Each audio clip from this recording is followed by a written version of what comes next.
Oke, baiklah, kira-kira udah bisa dengar.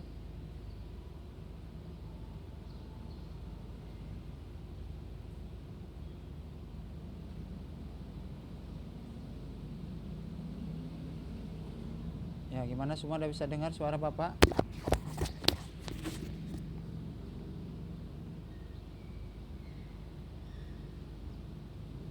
Ya, baiklah. Sebelumnya Assalamualaikum warahmatullahi wabarakatuh. Ya, baiklah, kita pada hari ini ya kita akan melaksanakan pembelajaran terkait IPS, yaitu mengenai produksi, yang tentunya ini nanti akan Bapak tampilkan pada slide Bapak. Ya, tentunya nanti Bapak harapkan kalian semua bisa melihat ya tampilan dari slide Bapak dengan baik, dan nanti jika ada pertanyaan bisa ditanyakan.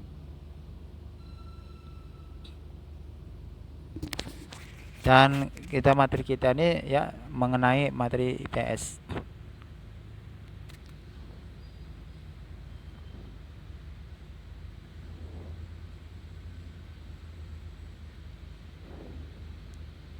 Ya, kaitan dengan produksi tentunya ini ya menambah nilai guna suatu barang. Bagaimana dengan nilai produksi ini sebenarnya sering kita lakukan. Ya, bagaimana untuk bisa memanfaatkan yang ada tentunya. Dan diakibatkan dengan saat sekarang ini bagaimana untuk bisa kita dalam kehidupan kita mampu untuk bisa menjalankan ya kegiatan produksi kita. Ini akan saya tampilkan lebih lengkapnya mengenai materinya, bisa dilihat nanti ya. Ini Bapak akan Pak share.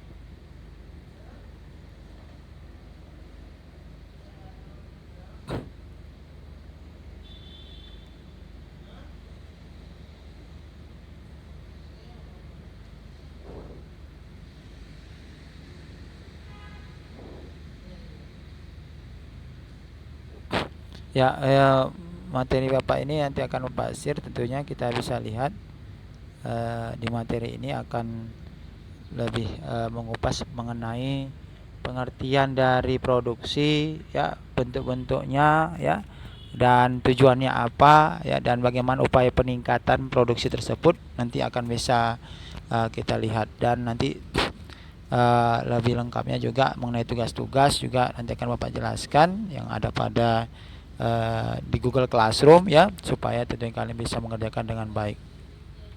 Baiklah, ini akan tampil, kita tunggu saja. Ya, ini dia materinya. Ya, mengenai produksi. Jadi Bapak harap kalian bisa mendengarkan ya materi yang Bapak sampaikan ini, supaya tentunya kalian lebih nanti fokus untuk bisa juga, atau ada yang kurang lebih ngerti bisa dipertanyakan. Ya, sebelumnya kita ketahui ini kaitan kita adalah mengenai produksi ya, produksi. Tapi sebelum kita masuk dalam kegiatan produksi ini ada yang namanya kegiatan ekonomi. Jadi kegiatan ekonomi ini ya merupakan kegiatan yang sehari-hari kita lakukan ya dalam kehidupan sehari-hari, terkait tentunya adalah di mana kegiatan ekonomi ini dengan modal sekecil-kecilnya menghasilkan keuntungan yang sebesar-besarnya. Nah, di sini bisa lihat dengan pengorbanan sekecil-kecilnya menghasilkan hasil yang sebesar-besarnya pada poin ini. Sehingga kita mengartikan ini dengan adanya keuntungan yang kita dapatkan ini, kita memaksimalkan ya dengan modal kita yang ada untuk kita mendapatkan keuntungan. Makanya kita suatu aktivitas yang kita lakukan sehari-hari, bagaimana kita untuk bisa bernilai enggak, bermutu enggak, menghasilkan enggak gitu. Jadi sehingga kita dalam kegiatan sehari-hari tersebut kita bisa menerapkan dari sisi kegiatan ekonomi tersebut. Dan di dalam kegiatan ekonomi itu kita ketahui ada yaitu namanya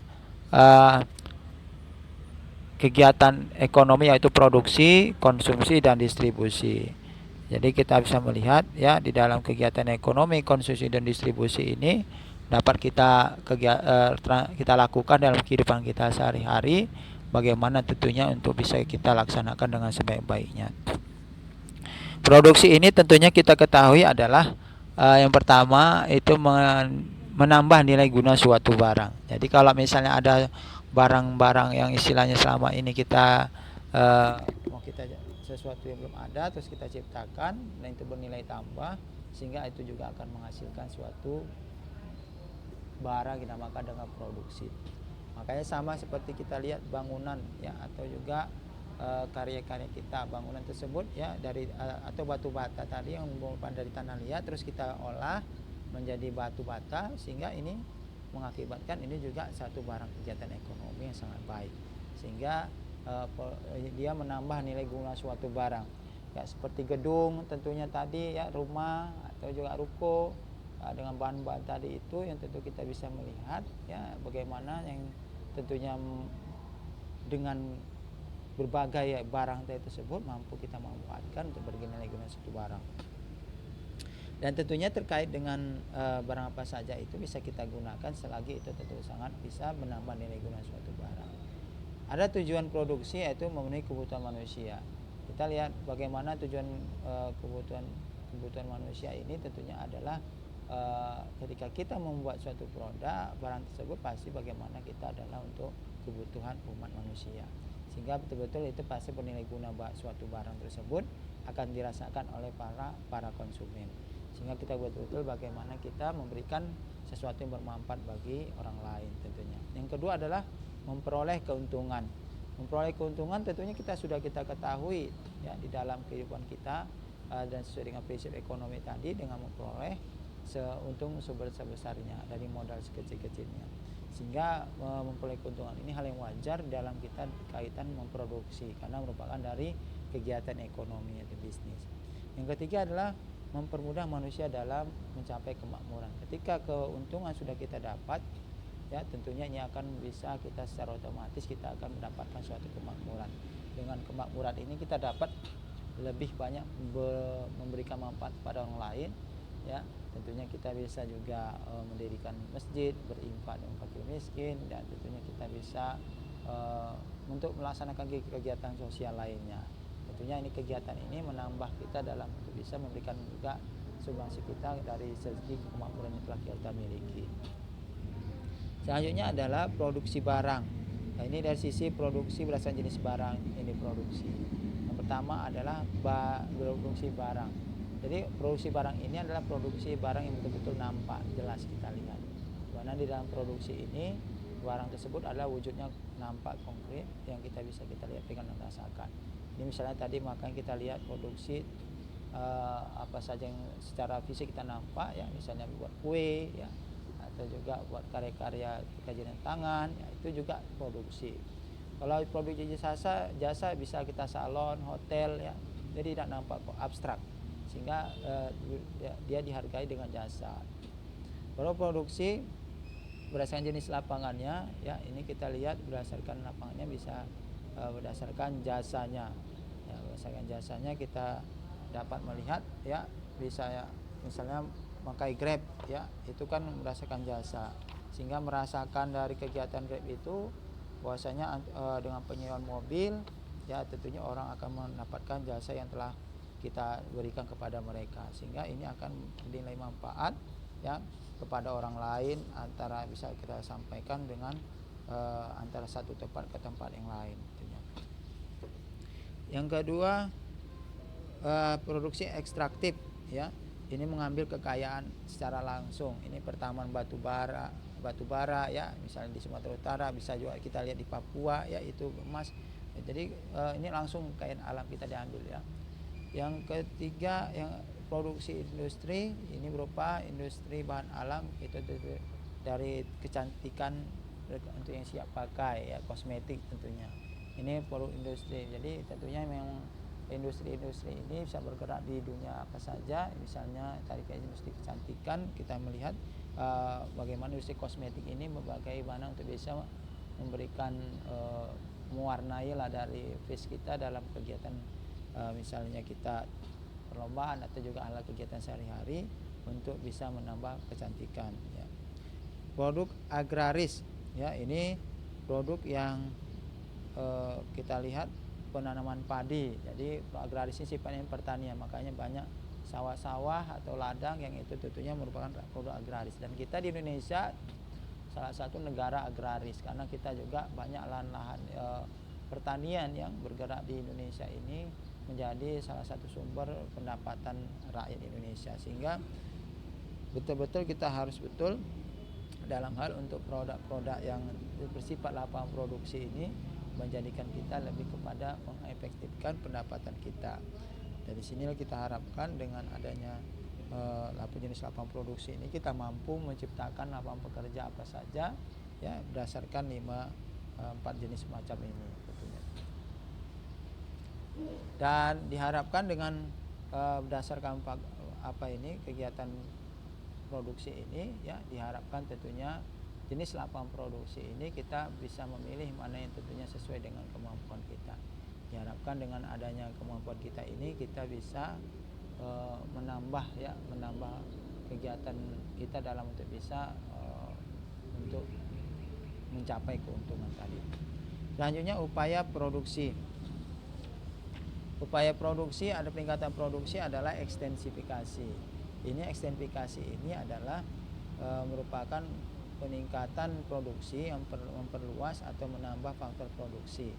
Sehingga kita melihat ekstensifikasi ini ya berapa contohnya perusahaan pembudidayaan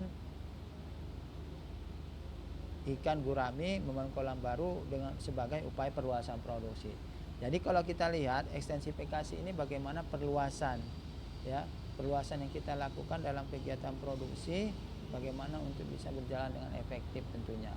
Karena kalau kita melihat dengan adanya kegiatan ekstensifikasi ini untuk bisa ketika kita bisnis kita sudah berjalan, ekonomi kita produksi kita sudah baik, tentu kita bisa membuka cabang-cabang di mana saja, baik itu di sebelah rumah kita atau juga di mana saja untuk kita buat perluasan cabang-cabang dari kegiatan produksi kita. Yang kedua adalah intensifikasi. Intensifikasi ini merupakan upaya peningkatan produksi dengan memaksimalkan sumber daya yang ada tanpa batas, memperluas atau menambah faktor produksi. Misalnya restoran lezat meningkatkan pelayanan mereka kepada pelanggan dengan cara memperbaiki kualitas, rasa serta dekorasi ruang yang menarik. Ya, tentunya kita melihat di dalam kegiatan kita intensifikasi ini ya berupa perbaikan kualitas di dalam. Makanya yang dicontohkan di sini adalah restoran. Di mana restoran itu kita bagaimana memperbaiki peningkatan dari sisi pelayanan khususnya ya baik itu sisi dekorasi dan juga tentunya juga bagaimana pelayanan berupa penyambutan tamu atau juga masakan tadi supaya lebih lezat. Jadi bentuknya bagaimana betul-betul memanfaatkan dari secara internal baik itu dari tenaga SDM-nya maupun juga produknya tadi, sehingga lebih kepada dari sisi produk kelezatannya dan juga dekorasi itu mempengaruhi intensifikasi dari produksi tadi, sehingga paling tidak ketika sudah ini dapatkan ya, secara tidak langsung juga konsumen akan terus bertambah dan senang pada yang kita produksikan dan tentunya kita akan menghasilkan dapat keuntungan yang banyak itu kita dapatkan. Yang ketiga adalah mekanisasi, upaya peningkatan produksi dengan cara menggantikan sebagian atau seluruh produksi dengan mesin. Misalnya proses pembajakan sawah yang secara tradisional menggunakan kerbau diganti dengan mesin traktor. Nah, makanya kita ini kalau zaman dulu orang membajak sawah dengan kerbau ya.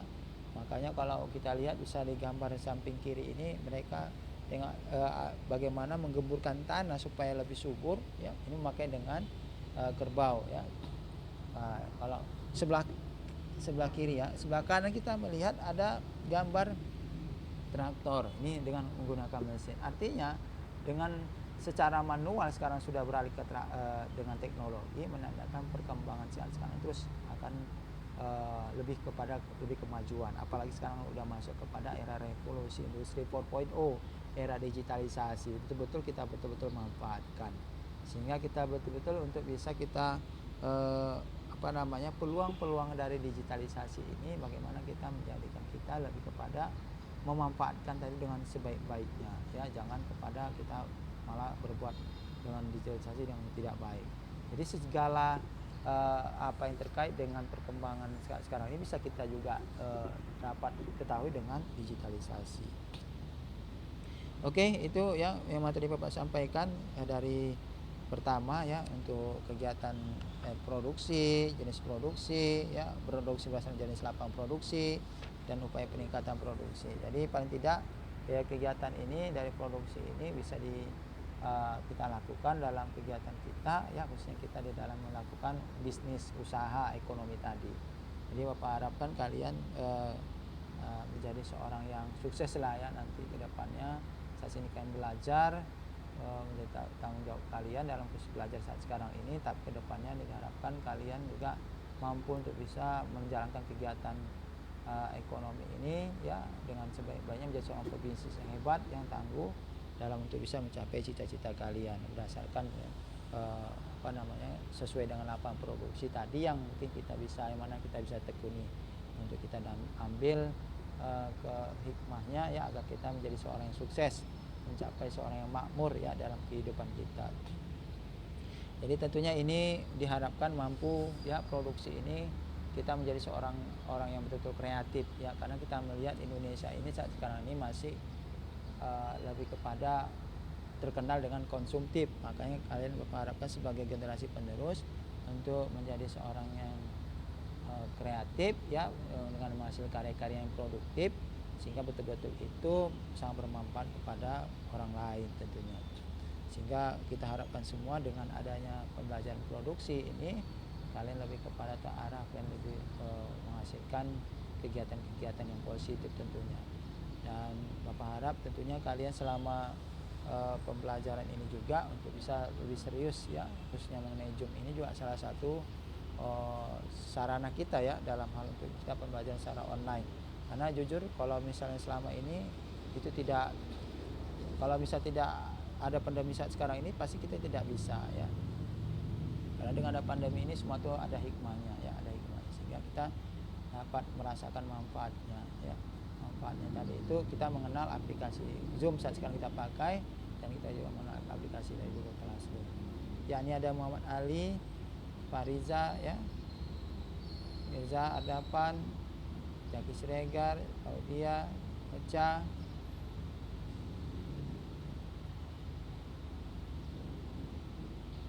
Alfigoris, Dapa, Almira, Fiza,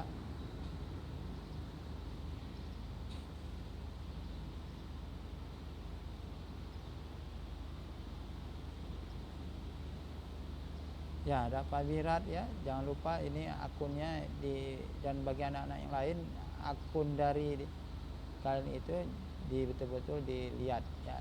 Maksudnya yang nggak terpakai lagi, nggak usah lagi diaktifkan, artinya diberitahu kepada gurunya bahwa akun ini tidak aktif lagi, sehingga bisa di delete ya oleh guru-gurunya, karena nanti bisa membingungkan dari guru-guru. Dan begitu juga yang lain ya. Ada Fiza, ada Muhammad Fauji ya, Alia Hajriani, Epano, Iluan Rizka, Muhammad Arafi, Fahri Sauki, Rafi Aldo, Hafiza, Fahri, Alfawas ya, Andika, Esti Tias Putri, Muhammad Sahdila, Asifah Kumaira, Aditya, Nasya, Maulida, Tiara, Rashad, Devan, Panjaki, Faujan Majid, Fahri, Julwan, Kanaka, Betty, Baby, Fahri,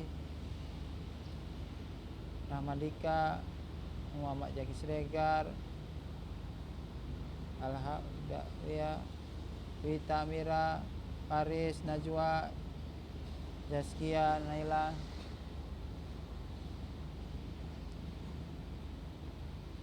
Raya, Faiz, Hijran, Raja, Marasa, Yusuf, Muhammad Angga, Fahri, Rapid Danis, Nurul, Putri, dan Santoso.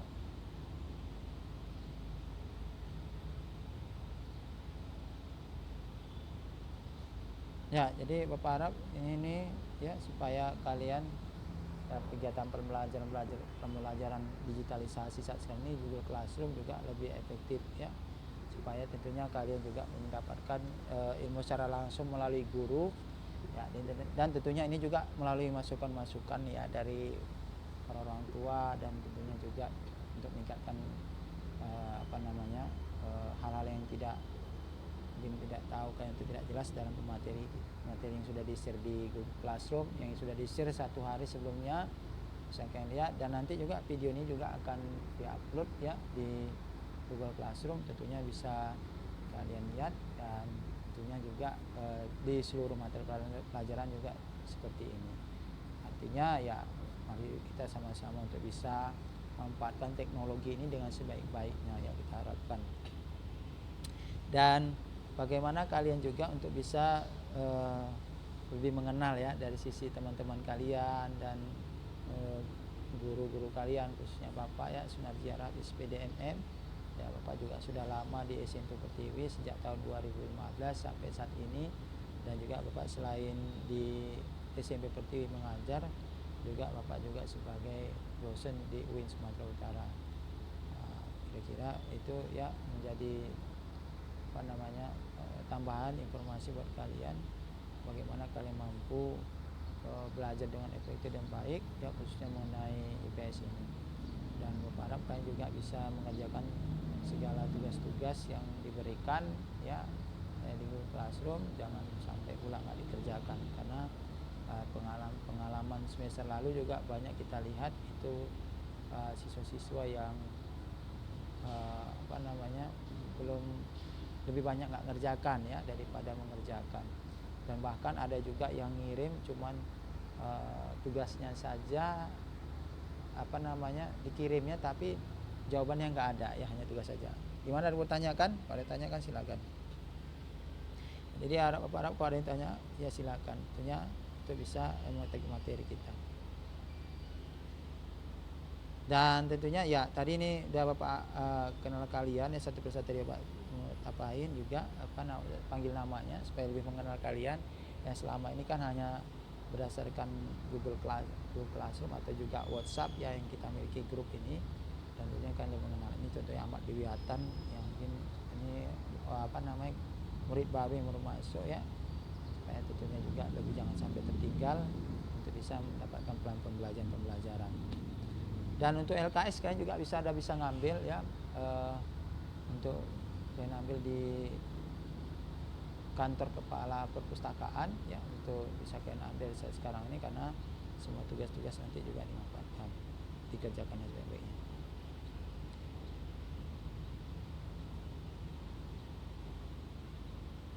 Oke, kira-kira ada yang mau ditanyakan?